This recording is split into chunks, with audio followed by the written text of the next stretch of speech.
संजय राऊत यांचं राजकारण कशा प्रकारे कातडी बचावाचं आहे बघितलं का?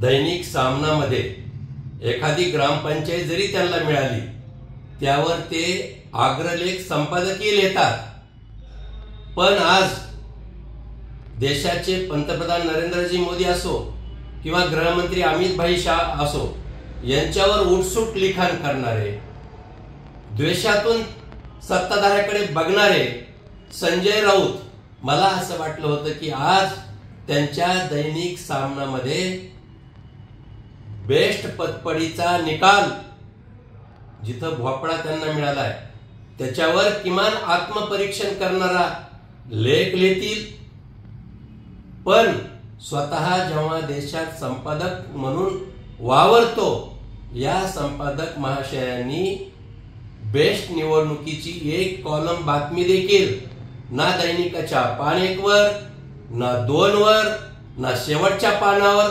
कुठेच लिहिली नाही. मला त्यांना हे सांगायचंय की ही पत्रकारिता कोणती? कुठे गेला सुता तुझा धर्म लेखणीचा? एवढंच.